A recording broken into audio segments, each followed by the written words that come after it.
From the ground up is all about us learning with you, with all these experts that we are bringing on, from simple strategies to the most advanced property strategies. These people are all successful in what they do and have so much information to share to you, and we cannot wait for you to listen. That's great to have you on board, mates. I guess just giving everyone a little bit of an introduction to yourself, like where you started in your business journey in the property scene, and what you're currently up to right now. So I'm Shaz, and I have my own property finance brokerage. So essentially, I help investors when they need funding for their deals, because investment funding really isn't something you find on the high street. It's quite specialist. So you need someone like me to work those deals, kind of be creative and make things happen. I've had my business since August 2022, but I've been in the business for over a decade now. And I like to dabble in different things. I like doing what I call side quests, hosting an event every now and then, doing some videography, doing some content creation. That's kind of all funnels in then to people wanting to work with me.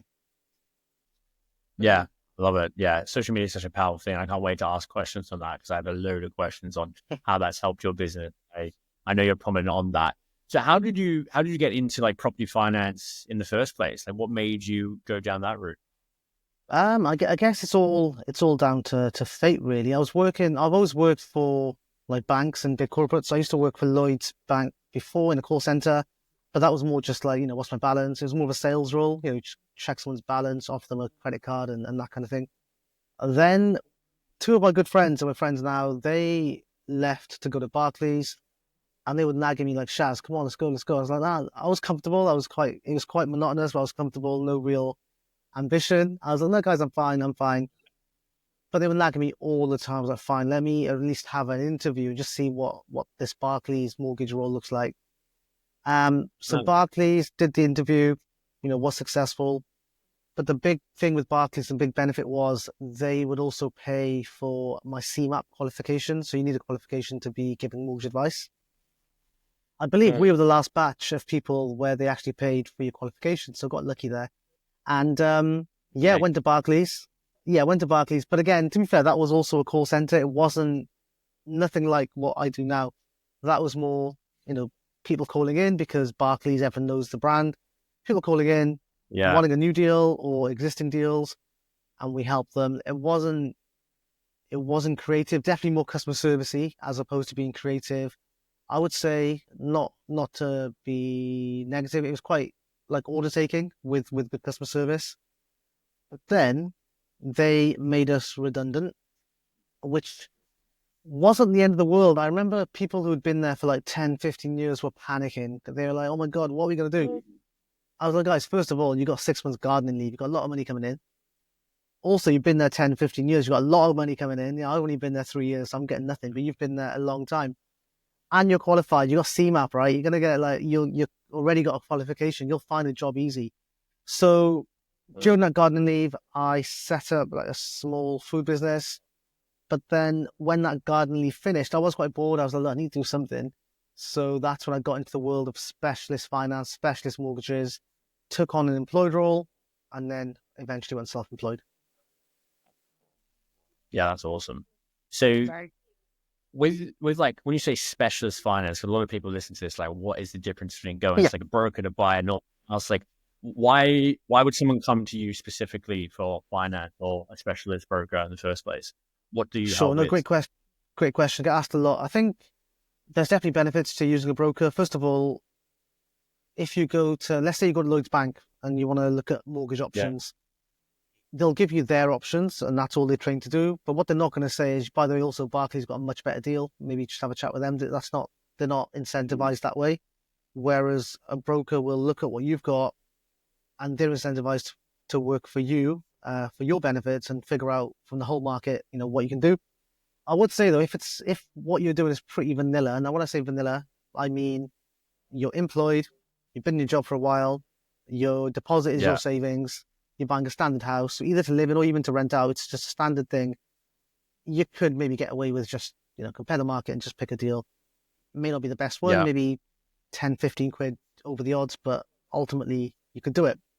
But anything quirky or unusual, so this is even on residential mortgages, if you're self-employed, if you've got a bit of bad credit, if your deposit is from like mum and dad or something, there's so many lenders out there. How do you know that this lender is the best one for you? And then even more than that, in the space that I operate in, so specialist finance, which is, I think anything such as buy-to-lets, limited companies, short-term lets, service accommodation, development finance, weird and wonderful things. These lenders that we work with, not even on the high street, you wouldn't know about them unless, you've spoken to a broker. And a lot of those lenders need a broker in the middle anyway. They will only be able to be accessed through a broker because they'd rather not deal with clients. They want us to package and all that kind of stuff. So definite benefits there. One is they are working for you and not the lender. So they're looking at your interests. Two, they can save you money sometimes by looking at maybe the best deals. It depends what best is. One thing people say sometimes is, do brokers get cheaper products or cheaper rates? I'm going to say no, they don't. I think what we get sometimes is maybe semi-exclusive. So a lender might say, look, we've got this new product for the first 3 weeks. Rather than getting everyone flooding in, we'll just limit who we distribute this product through. But then after a month, we'll give it to everyone. So that sometimes happens. But generally, we don't get lower rates than everyone else. It's more about relationships. And that's the other thing as well is all of these lenders, they pay, these business development managers who travel up and down the country, meet brokers, and there's relationships that are built. And ultimately, if things in your application go wrong, or there's kind of a policy that needs to be slightly flexed for you, that's only going to happen if your broker has got that relationship with that business development manager. So loads of benefits. There's a lot of firefighting that we do that no one knows about in the background, loads of back and forth emails. And ultimately you get your mortgage offer and you deal with solicitors, which is the worst part of the process, I believe. Yeah, I guess the power is getting stuff over the line, right? That maybe someone would struggle to get over the line otherwise. Absolutely. We in a small kind of way saw this ourselves. Like when we bought the house refurbing, our business was less than 2 years old, right? Yeah. So suddenly, that was confusing. Plus, Zach's obviously on a visa as well, from Australia. So we had a few different variations in there that suddenly it wasn't like a simple. And it ran out a month before our mortgage was going to come in and we were going to complete. Oh, God. So it was just we got there, but it was like a fearful moment where we're not going to get a mortgage, but the interest was way higher. Yeah, I bet. But had you gone in with your situation to just the main banks, again, Lloyds, Barclays, HSBC, whoever, they wouldn't want to know. But and again, if you had tried to do that yourself, after the fourth no, you might be like, oh, this is not going to happen. However, when you speak to a broker, they'll be like, hang fire, guys, I'll find you the lender that'll do it. Here's your options. Yeah, exactly. It's like a hands-off kind of experience. And I think if we were to do that ourselves from a low end, just on a normal residential for ourselves, I can't even imagine what that would be like on a bridge or developed finance or anything that's an investment where you got a lot more money on the line as well. What other what would be the right? Yeah, exactly. What would be the three things, because we just mentioned a few there, but three things that would limit someone being able to get finance if they're just starting their property journey? So one perhaps is bad credit, but I think it's worth defining for people what bad credit is. And I always find the ones who think they've got bad credit, actually it's not that bad, but the ones who think their credit's amazing are the ones who've got issues that they need to be telling people about. So so it's things if you've got a couple of late payments on a credit card or utility bill, you may think, oh, it's horrendous, what am I going to do? But actually, especially on buy-to-let or investment mortgages, lenders kind of can ignore it, depending on what the reason is, and as long as it's all up to date now, because it's just an unsecured credit facility, they can just be fine with it. What lenders don't like is things like CCJs, so county court judgments. I go on about this all the time. In this country, it's so easy to get a CCJ. If you get a parking ticket and you think, it's a private parking ticket, they can't find me. I've watched Watchdog. It's not going to happen. They can send you a few letters and apply for a CCJ. You ignore that letter, you get a CCJ on your record, and that lasts for 6 years. So CCJs, I wouldn't say they're common, but when they happen, it does impact you for 6 years. Bankruptcy, obviously, criminal records are showing your credit file as well. But so keep it on top of your credit file. I think, again, people look at things like the credit score and they'd be like, I've got 999. That's great. But what it's be mindful of is, Experian, Equifax, TransUnion, the three major agencies. That number they give you is just an internal number. It's not something that is generically recognized. What's more important is your conduct. So that's the first thing is credit files. And it's not just, again, bad credit. The other thing to keep on that same topic is your address history and where you're registered to vote. Lenders obviously want you to be registered where you live in. And that needs to be updated on, say, your credit card, your bank statements, and your phone bills to make sure it's all in. So credit is very, very important. I think the other thing that falls down on a lot of the investors as well, especially, is their source of funds and evidencing that. So mortgage lenders are fine with gifts from family. So mum, dad, brother, sister, they can give you a gift as long as mum, dad, family can evidence where they got their money from. But investors will do that, but also they'd be like, yeah, I've got 25 grand from an unsecured loan from a third-party investor that I got from Instagram, got 15 grand from Facebook, and this and that. Now, that is kind of okay. So investment lenders, bridging lenders are kind of okay with that, as long as you can evidence that where that money's come from. So they do anti-money laundering checks, and the investor usually has to sign a deed of subordination. It has to be an unsecured loan. You can give them a personal guarantee. So proving the source and proof of funds is very important. That's number two.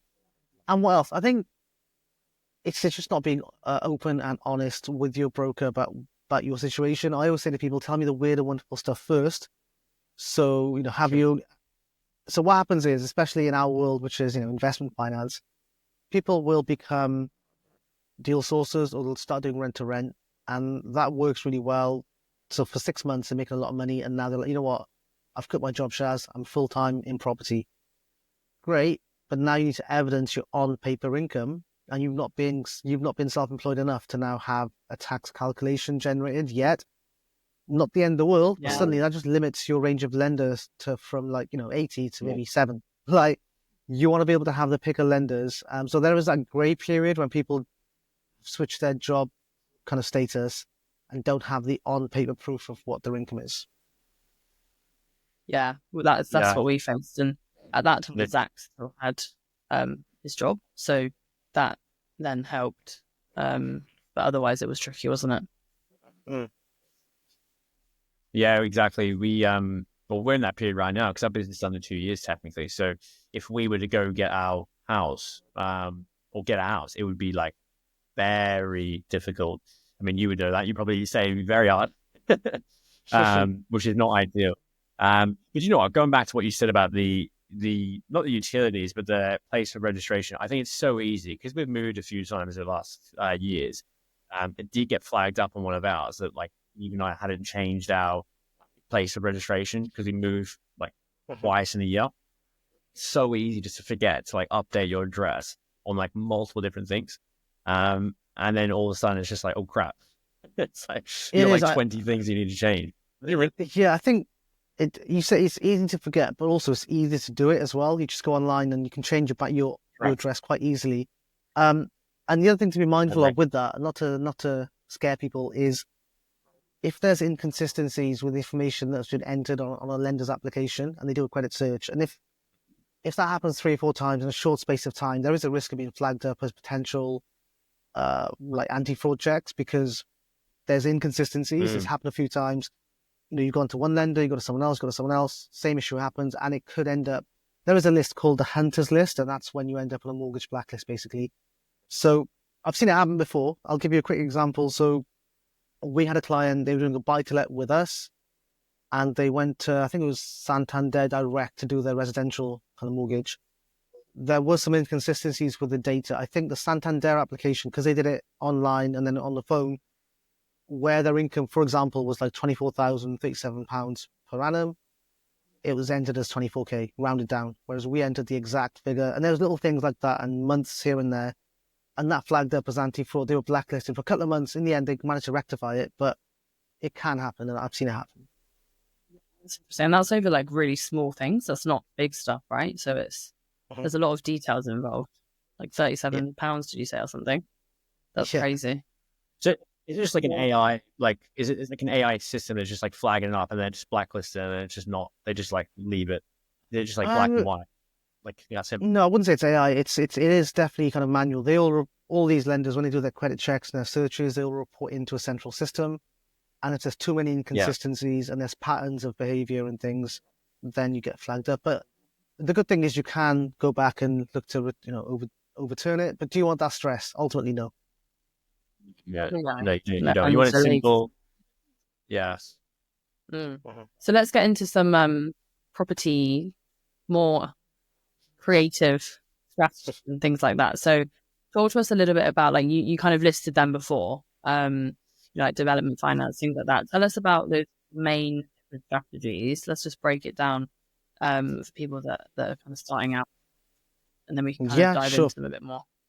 Sure. So the things people come to me with is, first of all, when they are buying property. So anything that's like rent to rent, I wouldn't need to be involved with. But yeah, you've got your standard single buy to let, tenant on AST, rent it out. You've got your short-term let or service accommodation. So it's no ASTs. You're doing maybe Airbnb or some sort of portals or your own website. You've got HMOs, house of multiple occupancy, where maybe there's 3 or 4 or more unrelated people in a property. Very, very popular right now. Within that now, very popular, but I can see it kind of going tits up, is the whole social housing thing. So you're getting government contracts, guaranteed rent, no voids, no repairs, house gets given back to you. The problem I'm seeing with a lot of these contracts now is lenders would prefer you to have the contract directly with the government. But a lot of these people in the middle are going to be greedy.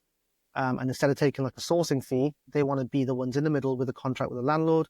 Then they have the contract with the provider.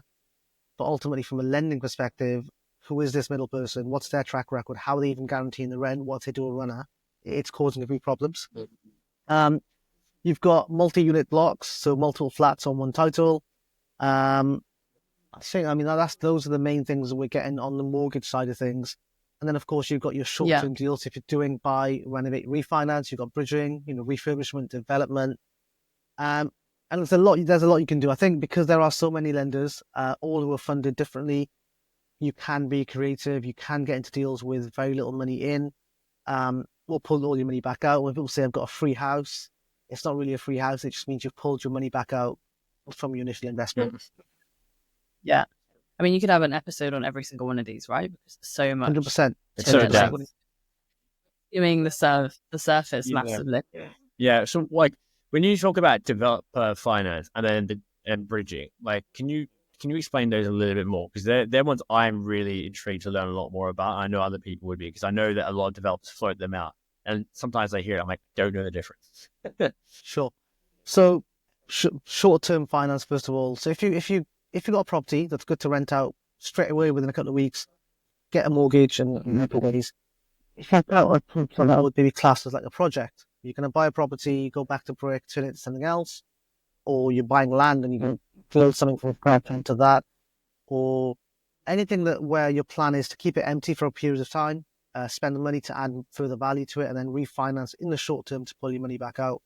You then need short-term finance, and that's what we call bridging or development or refurbishment.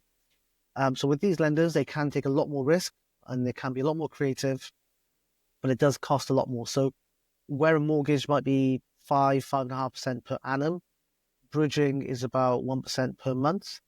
However, you're not on it for that long. You're on it for 6, 9, 12 months. Ideally, no more than 12 months to pay it back and then crack on with your mortgage. What typically you get normally 75% against the initial purchase price. However, that's the gross loan. You don't see all of that money up front. So with bridging, there's 3 ways to pay the interest. You can either service the interest, which means you set up a direct debit and you pay this interest each month. I don't see that very often, because unless you're buying something that's tenanted at auction, if it is a refurbishment or a development you're doing, it suddenly means you're going to have to pay your builders and your suppliers, and you're going to have to find like £1,000 a month, whatever. It's not really convenient. But the benefit there is you are getting close to 75% in your bank. The second method is called rolled up interest. Now with these, you get 70% net in the bank. All the interest then is rolled and you just pay at the end, depending on how long you've had the loan for. I think in principle, it sounds great, but ideally you're paying from your profit. So you might end up being slightly overgeared because interest is added each month. And also what they don't tell you is interest is compounded. So month interest suddenly is interest on top of that, on top of that, on top of that as the months go on. Yeah. The most common method, and the most common method is retained interest. So with retained interest, let's say you agree a term of 12 months. The lender will work out, okay, fine, 12 months worth of interest is £10,000. Before they give you your 75% loan, they take 10 grand off. Your net loan is typically about 67-ish% net in the bank. Now, yes, you're getting less money, but realistically, it's risk management because now you know, and the lender knows that at no point are you going to be above the 75% because they factor in that interest element. People then say, well, if I pay the loan back early, will I get a refund? No, you will not.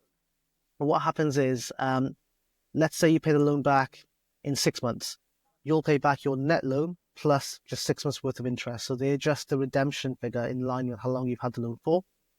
But yeah, that's what bridging is. It's a short-term solution for you to get in and out of deals, to do creative, deals. So if you went to a mortgage lender and you said, yeah, by the way, although I'm getting a mortgage and this property's current market rent is 700 quid, I'm actually going to have it empty for 6 months, do a full-on renovation and leave you, after that. They're not going to lend. So the investors will say, well, I've done it, or my mate's done it, or it can be done. Probably it can be done, but it's by misleading the lender, which is mortgage fraud. I'm not the mortgage police. Do whatever you want. You kind of hear, you hear like horror stories, about bridging, right? Like people getting stuck on their bridge for easily. Yes. So let's go through that. So a couple of things people say about bridging. One is that it's expensive. Yes, it is definitely more expensive than a mortgage, but I guess the comparison isn't fair. It's a short-term loan rather than a 25-year mortgage. So not a fair comparison. Second thing is it's risky. If I can't pay them back, let's say in 12 months, they'll repossess the property. They can, that's within the terms, but they would probably generally give you an extension because it costs them more to repossess than it would be to charge you a 2% extension fee and double the interest rate. So don't rely on the extension because it's going to suddenly cost you a lot more. But generally, I think in the 5 years or 6 years I've been in specialist finance, no repossessions, lenders are keen. As long as you keep them informed of what's going on, send them some pictures, tell them what's actually happening, tell them what's happening 3 months before your loan is due to finish. They generally will work with you to make it work. In terms of being stuck on the bridge, that's more about project planning, isn't it? If you think the work was going to take 6 months, factor in 9 months. If you think the sale is going to take 3 months, factor in 6 months. Have that longer term. Yeah. And you only pay for how long you've had it. I think when done well, bridging is great. It's a great tool to have in your toolbox. But I would definitely work with a broker for bridging because there are so many lenders out there. It can be a bit of a minefield. Yeah. Yeah, I agree. Bridging is one that is it's something that we're learning about as we keep talking to people. And just then, I didn't know about that second option where the loan interest actually accrues and it stacks up, so you're paying more every single month. I had no idea about that. That's one of those things where if you stack your deal, not thinking about it could be maybe we've talked about 4 or 5 grand, but that could just completely make that deal not profitable if you've got contingencies in there. So that's a good little nugget there. So that's bridging. So then developer finance. Yes. Is this more long-term finance? Again, it depends on the project. So I think development finance would be maybe when you are building out new units from scratch, or you convert a commercial building into residential. I would say it's just a word. It's just a way where you are getting money towards the cost of work as well. So how that would work typically is you can normally get, say 75% against the purchase, and usually 80% of the cost of the work. But there's a few kind of caveats with that. So the money for the work is always paid in arrears in stages. So typically you have to do at least 35K's worth of work first. You then send over the invoices. They'll send an asset manager to visit to sign it off. And then you get the money back. It takes about a week. It'll cost you about 400 or 500 quid for each visit. Now, in order for you to get 100% of the cost of the work, you have to be increasing the value of the property enough. That's how they look at the project assessment. So, they call it, so obviously you got your GDV, which is your end value, and the cap that lenders have is loan to GDV, LTGDV. typically it will be up to 70% of the end value. So the total loan for the purchase and the work cannot be any more than 70% of the end value. Now, sometimes you may hit that cap. Your project may not be profitable from a cash out perspective, but for you, it's a HMO or it's multi-unit, you'll get that back in rent. You're happy to have money left in. That's okay. And if you hit that cap, lenders will just reduce your day one loan. So you put in a larger deposit and you can have 100% of the work. So they'd rather fund as much of the work as possible and make you put a bigger deposit in day one. But it's always in tranches. Right. A little nugget, as you said, Zach, is just be mindful of if you are using kind of refurbishment or development finance of the valuation method when it comes to drawdowns. So most lenders will just give you money based on how much you spend, as long as you can evidence all of that. And that works really well. There are some lenders, I wouldn't say they hide it, but I think if you're an inexperienced broker, you may not explain to your clients that this is how it works. Is some lenders will do what they call residual valuations. So what they say is they'll get a valuer out and say, look, what's the value of the property now? And they say, okay, fine. Now we'll end up with 70% of that minus what they've currently got and do it that way. That's great on new builds because obviously if it's land, as soon as you start building, the value's going up. If you're doing like a back to brick refurb, it means for the first month, 2 months, the value's gone right down. So suddenly there's no money to pull out. Then you can, it's called like an S curve. The value goes right up. So you got to be careful with which way you do it. Mm-hmm. That's interesting. It's definitely, that's probably the one we know the least about, right? Because it's not really it's not something that most people use unless, like you said, it's maybe a bigger project, more advanced type stuff. Yeah, I think it's definitely better for new builds and things. Yeah, so just for and I know a lot of people would be like listening to this and wanting to know it. So you wouldn't could you pair a bridge and loan, a developer loan together? Or there's no point. The developer loan does what the bridge basically does, which is a little bit like on steroids would be the best way. I think So yeah, exactly. So on day one, I would go with a lender that will do both elements. So they'll do the bridging and the development all in one package. Get your head to terms. Yeah. I'll be honest, you probably couldn't do it with two separate lenders because ultimately they will both want first charge or first ranking charge on company's house on the property. So yeah, go with one lender that will do both. And ultimately, when you are bridging, they want to know about your project. What are you planning to do? And they'll probably want to build in facility for that. Yeah. Okay, cool. You just said one thing that I think would be really great for you to explain. So like first, second, third charge for people that will like, especially people that are going to investors. There's a lot of people that I remember when I started, people were like, oh yeah, I've got first charge in the building. And I was like, cool. No idea what that meant. I do now understand it, but it'd be good for you to detail that. So obviously you've got land registry, and on land registry, they'll have listed, charges, who's got a charge or a right over that property.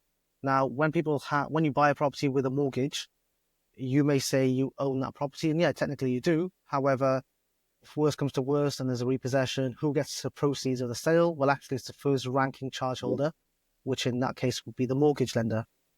Now, sometimes, mortgage lenders might only go to, say, 75%, or residential might go to 90%.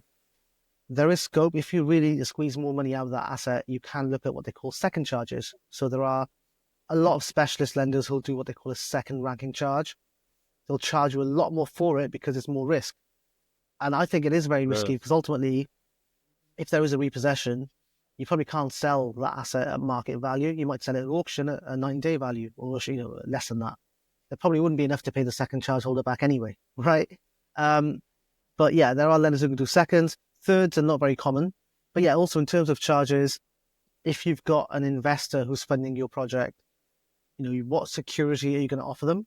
You might give them a personal guarantee, but if you're a first-time landlord yourself, you've got no other assets or liabilities, your PG doesn't really mean much. So you can say, well, actually, you can have a charge on the project, and when I refinance, I'll pay you back. So, when you are working with investors, you can offer them a first-ranking charge. Just be mindful that, if you're looking at lending, so you're looking at using a bridging lender or a development lender, often they may not allow someone to have a second charge behind them. So you've got to figure out, I think, if you're doing that, figure out who's going to actually have a charge, where they're going to sit, is that going to work for both parties?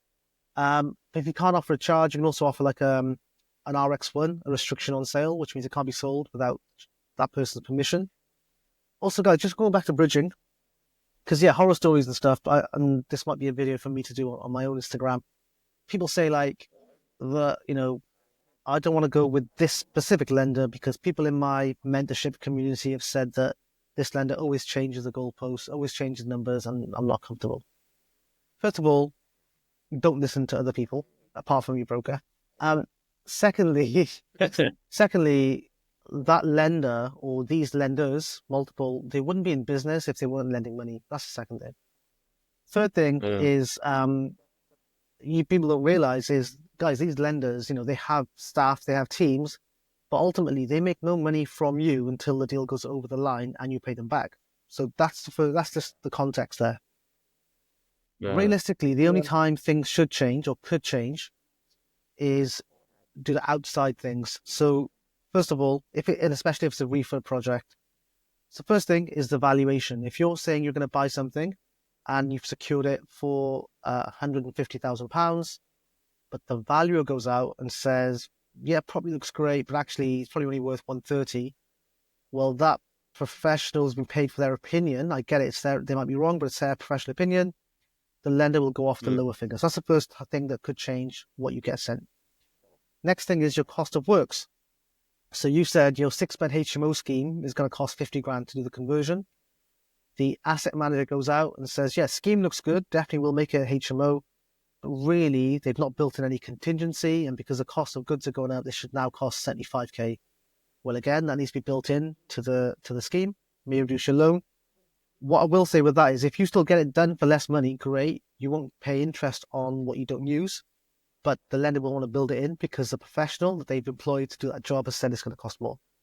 Thirdly is the end value. So again, if you said your scheme is going to end up with a 6-bed HMO, and even on a bricks and mortar basis, you think it's going to be worth suddenly 250, but the valuer, the asset manager both agree, scheme is good, cost of works are good, but the end value is going to be probably 50 grand less. They're going to have to cap that because you probably hit the loan to GDV threshold that we mentioned earlier. So those are things that could affect what happens. Now, ultimately, that's not the lender changing the goalposts. That's not them. That's them relying on their professionals after the fact, right? There's nothing you can do because they had to pay those people. The other time things change is when you, as a client, don't disclose information that is quite important.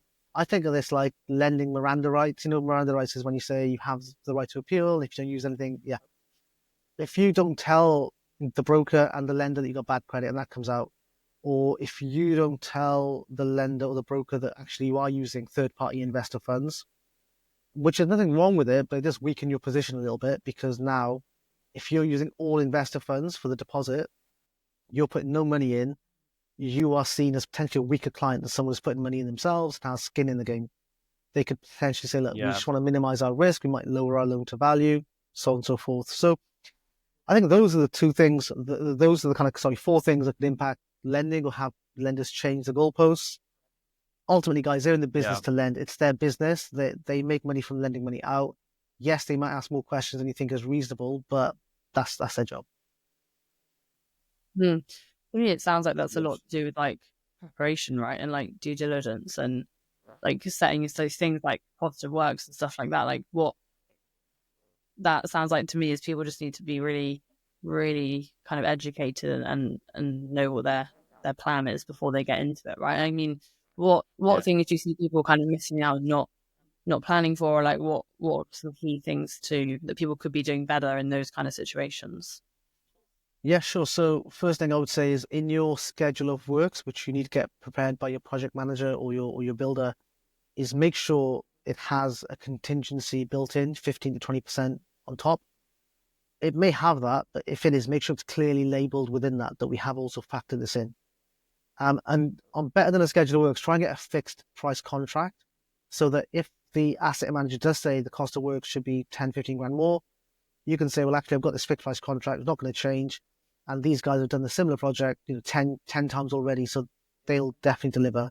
That doesn't always work, but, it can. In terms of other things, I think it's just being, worst case scenario with everything. So what's the worst case cost of works? What's the lowest conservative GDV? Those things will help you mitigate your risk. Ultimately, you may raise more money or put more money in the deal, but the deal doesn't exist unless you can get funding. So just work on worst case scenario and just tell your broker everything. And also don't do silly things like exchange and then say, now I need to complete and now I'm in a rush. Try and get the lending first before you exchange. Yeah. There's some good nuggets there, man. I think what you said there about the Miranda rights is hilarious. It's like the thing that went in my head is, like, imagine just being able to take the fifth if a lender asks you a question you don't answer. I was like, please ignore it. No, I mean, this is my head's racing. I've learned so much from this. This has been absolutely awesome. There's one area I know that you are massively huge on right now, and that's your social media. And I think I'd love to hear how that for your business, and how you think then that can help people grow their property business as well. But first of all, talk about that, because we listened to you speech at one of the networking events, and you were massively talking about this. Talk about how you got into that and what that's done for yourself so far. Yeah, cheers, Zach. So I'm smiling because I remember that speech. I remember my gimbal with the AI tracking, because I'm so animated with my hands. Saw this and was like, stop tracking Shaz. It's like, oh, it's great that you owned it. Going on. You owned it because you did it. You stopped, and then I saw you do this. Like, you went to where you knew the camera was. You just sat there the whole time. I don't think that network was so high tech before. It was like, I know this to me. I know, but just for anyone who doesn't know, I was like a kind of following him around as he did his whole talk. It's very. But I need to learn to keep my hand motions just a little bit lower, perhaps. Right. So I think it's all social media and stuff. It's all good. I think when I lost my job, so I got sacked from mortgage brokerage. So when I got sacked and I went self-employed, ultimately I had no brand, no clients, no money, no hope. So you have to do something to get people's attention. On top of that, being a small firm in South Wales, a lot of the businesses done in London or in the Midlands, I have to be a little bit extra, a little bit kind of more than just to get seen and get known. So I'm not you. If I'm honest, my OG friends, when they see me, they're always like, Shaz, we can't believe you're doing what you're doing in terms of the social media. You're really shy and quiet. And I'm like, yeah, I still am, but I just treat it like my job. So when you have a job, you do whatever you're told to do and don't question it at all, right? So, yeah, social media's been great. It's really helped my business. I wouldn't have half the business if I wasn't on Instagram or whatever. And the way I've approached it is purely just to give as much value as possible, not really be salesy. And if people want to work with you, great, because they'll really want to work with you because they think you're amazing. And if they don't, that's fine. They've got enough information. But then you also have those people in the middle who are they're not ready to do any business or whatever, but actually you're front of mind if something comes about because you've given them enough value to go ahead with. I started off doing a lot on Facebook, a lot of the Facebook groups, and you'd have people go in, I need a mortgage broker. This is my situation. What do people think? And I would just chip in, and I would actually say, look, maybe you want to try this lender, or maybe you want to actually give them actual answers, and then say, if you want any more help, just let me know. And that was different at the time because back then you'd have people asking the question, then you'd have 10 brokers just going, I can help, DM me, or I can help, phone me. Or you'd have people just going, tagging, or trying to be like, I can make an intro to my broker for a referral fee, let me know. So by giving answers and being valuable, it was different and it kind of got people's attention. I've kind of stepped back from Facebook a little bit. One, it's a little bit time consuming, but secondly, it's just full of noise. Same people, same faces, same people tagging. And I think I've got to a point where the lead generation stuff I've got is very passive now. I get enough anyway. I don't need to be, that's something that could just doesn't need to be there. With Instagram, there's a lot of content I put out. Videos, carousels, all this kind of jazz. I don't do those TikToky videos. I'm a bit too old for that now. But ultimately, it's about growing your brand. So, when people say to me, Shaz, you're everywhere, the answer is thanks, because that is the aim, is to be seen or be seen to be everywhere. I don't travel as much as it seems like I do, but I'm good at broadcasting. So if I'm at an event, the next week I'll post about the event. Like it'll seem like I'm just omnipresent, front of mind. Think mortgages. Oh yeah, that Shaz guy knows what he's on about. Let's speak to him. Yeah. Also, yeah, I think I covered this in the presentation. I have seasons. I'll have periods where I'll just say yes to everything. Do you want to be on a podcast? Do you want to do this speaking? Do you want to come on a little mastermind? Yeah. Because it's all content and it's all like distribution. You know, you've got your audience who'll see this who don't know who I am yet, and vice versa. You know, we'll share each other's stuff. And I think collaborations are really, really important as well. Work with people in your sector, even if they do the exact same thing that you do. So, like, I have a lot of other mortgage brokers. We collaborate together because the way I look at it is your clients are your clients and your people are your people. So I could deliver the same kind of message with the same script to a group of people. So could another mortgage broker. We'd probably get half and half of the room because of our delivery and how we connect with people. So yeah, there's none of that kind of insecurity around, oh, he's going to steal my client or this and this, because I think people stealing clients, it's a two-way thing. The client also has to be open to be stolen, right? So if they are, they weren't, and they weren't going to be your client long-term anyway, so I'm happy to let things go. But what I would say, Zach, and even, it's not for me, it's not just built just to really well. I don't think that their friend, so I'm kind of I think your audience is going a bit, Shaz. Can you hear me? Yeah, now, Yeah. That's better. Yeah, that's better. Sorry, let me just, So, fine. one thing, guys, so I think what I've done really well, if I look back, is the online and the offline. So, yes, social media, but I've also traveled up and down the country to every single event that I could go to for a period of time. And that's where the whole "Where's Shaz" thing comes from. And I think that's super important. So I'm glad you did. Because, and that's it. I had a phase where I was just at every event because for me, it's multiple touch points in sales, and that's what it is. We're in a sales and service role. People will see you online. They may not be ready. They may not fully trust you. They meet you in person. They see your good energy, and there's that connection. Or they meet you in person, and then the first thing they do when they get home is check out your social media, make sure you're legit, and there's that trust built. It's cyclical. They have to link together. So I think if you had just a social media only policy, you'll get very far, but not as far as if it was socials, online, but also offline networking. And even with the offline stuff, it's not just going to property events. If you go to a non-property event, you're probably the only person who does what you do in that room. So you'll stand out a lot more. But then back to socials, take content and document where you are, who you're with, what you learn. It's back and forth. You have to do both. I don't think you can get away with just one or the other.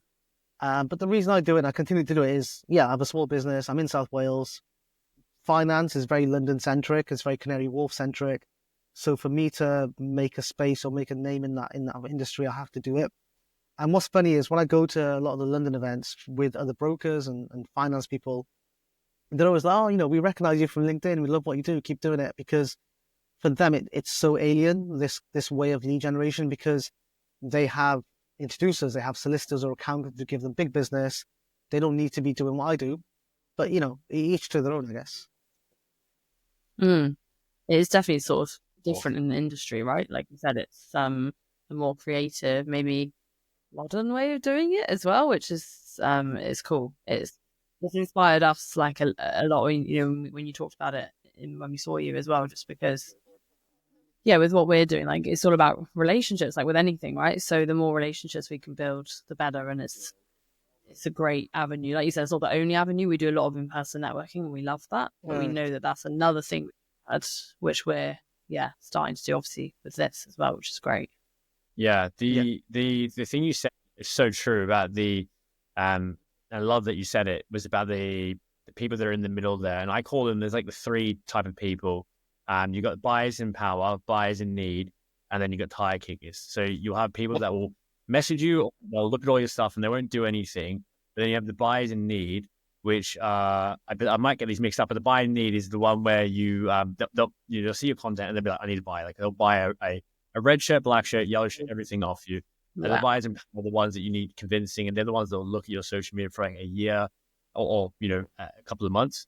And we had this recently where one of our clients, they were, they saw some of our podcasts, they saw some of our social media stuff, they saw that we're doing well, and they said, "Hey, I saw your stuff. You look like you're doing really well. I have a house I want to do SA. Can you come look?" And then, it became a client, and that was just simply from, and we weren't even that consistent. It was just a post that they saw 2 months ago. So if that compounds, it's crazy. I love that you said that.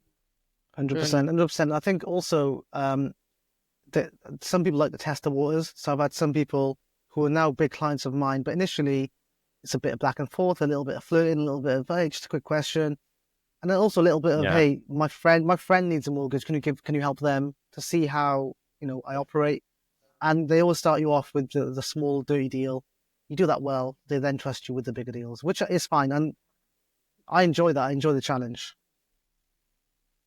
And it's like giving value, I think, so important. Like you said, it's what you're saying about like in the Facebook groups, but in general, the more you're there to help people, the more you get back. It's got to be that way around, hasn't it? And people see that as well. Yeah. As long as you're doing it from a place of, as long as you're genuine about it, I can't remember the last time I've done a post or anything where I put at the bottom and call me or DM me, because the call to action is the content, is the value, right? You don't need to be then also saying, please call me. Yeah, no, I agree. I mean, we used to work at a big social media, marketing kind of company, and it was for fitness. And there was always the saying is like 90% value, 10% selling. And the 10% selling is just basically people messaging you, or you putting maybe like, if you want to know more information, just let me know. I'm here to help. But the value is what sells. But a lot of people out there, and I think so many people out there just selling just courses or selling information, or just like sell. And the nature of humans, we don't want to be sold. So like we hate it. We truly hate it. Like we get icky. Yeah, I mean, you say that, Zach. I think I've talked about this on other content as well, is it's supply and demand. We don't want to be sold to, but we also want to get rich quick. So if someone says, I can do this for you, it's crazy. Even now in 2024, when there should be more information, there should be more grounded. People are still getting sold all these silly courses, which, it always baffles me how people are not clued up to it. I agree, and you're so true there on the people want the quick fix, and they're quick to be sold, but they don't want to be sold to. But when they see something that is like, oh my god, that's exactly what I want, they're quick to buy. Unfortunately, which is crazy. The hook. Yeah. So how long have you been doing social media for now? Did you start it straight away when you went full time, or did it gradually come like full time in your business? I think it just tied in with when I went self-employed. So 6 years ago, maybe. But even then, I think it wasn't intentional. But even then, I started off as it was always been, where's Shaz? It was never Shaz Mortgage Broker or Shaz Finance. I'm trying to think, why did I do that? But I think it was more because of the networking, and everyone was saying, "Oh, where's Shaz? Where's Shaz?" Okay, that's my Instagram handle. But I think that puts me in a good position, because I can then branch out. I can host networking events. I've done an event recently. I can do different things because my handle isn't Shaz Finance or Shaz the Mortgage Broker. It's quite generic. Yeah, so true. So what are some tips that you would give someone? Actually, I'll rephrase that. Like, let's say someone right now is wanting to start their property journey.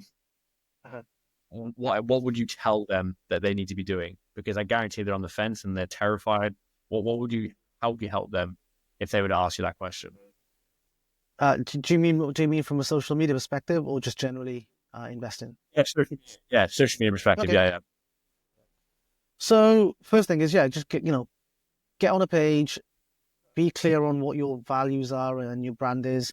Also realize that your brand just isn't a color, or isn't a logo, or isn't a blazer that you wear and it's the same color. And that is just, those are gimmicks. It's ultimately you are the brand. And then just post, because it's free. A lot of people are like, oh yeah, I can't post yet because I've not had my first deal. Yeah, but document the journey. Like, people want to know what you're up to, who you're meeting on your way to succeeding.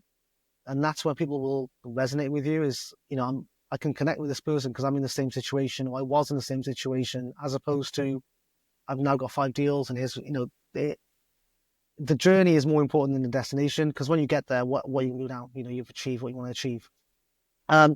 Collaborations are really Yeah. important. And guys, I know because I met you at networking, I saw you with other people. People love working with other people. It takes the load off of you having to be front and center if you're that kind of person. And Yeah. collaborations are key because you'll have the shared audience, but you'll have the audience that you don't know or don't know you yet that will also suddenly be aware of you. So collaborations are very important as long as it's win-win. What you bring to the table and what are they doing? And I think just do the free work. So social media is free, and also you jump on, give the value for free. Now, there's a sales coach that I follow, Daniel G. He's from Canada. He's amazing. Follow him, guys. And he says, you get paid heavily in the future for the free stuff you do today. So if you do free webinars, free training, free coaching, in the future, you get paid to do that stuff, and it seems easy. Consistency is a good one because people do have like a small memory, unfortunately. So, you could be the person now, but if you don't post for 6 months, people will forget. So you've got to kind of keep yourself out there and just tell people what you're doing. It does sound simple. But I was also that person who didn't want to be on camera or didn't want to put my face out there. And that was just because of my own insecurities. I remember I went to a seminar by Shaz Hussain from the Midlands. And one of his kind of literally, he just said, not to me directly, thankfully, but he said, if you're concerned about how you look or how you sound on camera, then just get over yourself because ultimately it's the content and the value that is way more important than how you look or how you present. As long as what you're saying is genuinely valuable, that's what will attract people. And also, I think, I'll tell you what, this is the one that maybe people don't say is lean in to your uniqueness. Everyone's got a different thing about them. So my thing, and things can change. My thing used to be, I used to be a massive foodie because I had my burger restaurant. I used to love burgers and desserts and things. So I talk about that a lot. I talk about, I'm here having this meal today and just kind of sprinkle in my weirdness, right? We all have these weird things about us. Do more of that because that'll make you be more human and not just someone who's clearly sales funneling and doing that. So definitely lean into what makes you different. Yeah, so that's the authenticity of it, isn't it? It's like being honest, like you said about sharing the journey as well. There's so much pressure on social media to be a certain thing, be a certain way, but actually what works is sharing, like you said, the journey, not just pretending you're already there when you're not, and trying to show up in a certain way. You don't have to, do you? It's not actually what people want to see. I came up with I came up with a phrase. I said I came up with it. I said it and then I Googled it and no one else has claimed it, so I'm claiming it. Right? It's that don't fake it until you make it, but instead believe it until you achieve it. So be the person that you'd want to see, and then you'll get there in the end. I think if you do something consistently long enough over a long enough time, you'll definitely achieve it in the end. But you have to keep doing it, and you have to keep showing what you're doing to people as well. I love that saying. And do you know what I can't remember who it was. I heard someone say this, and it really resonated with me. Is like the Queen was the most known and most popular person in the world, and everyone in every corner of the world knew her. I couldn't even tell you when she passed away, and I don't remember the last time I thought of her. So why anyone care you posting on social media if they're going to? So no one, you're forgotten. So if someone sees it and they comment, they're going to forget about you. So the people that are actually looking and commenting and going to be following you, they're the ones that actually care. And it's like that. And that even then, it resonates with me. Right. Yeah. I think that was sorry,